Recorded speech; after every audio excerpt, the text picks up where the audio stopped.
a threat of severe weather. The test will be postponed to the next available good weather day. This broadcast is especially one film.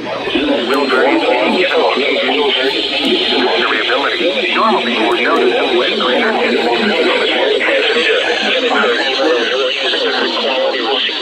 quality receiver in good working order. The warning alarm tone for hazardous conditions.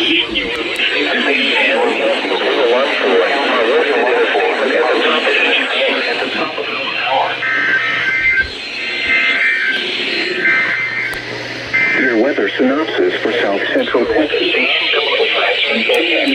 Temperatures will continue the duration of the 4-day.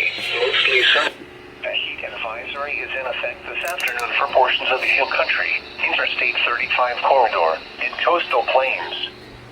High temperatures should drop by a couple of degrees Thursday and Friday before increasing.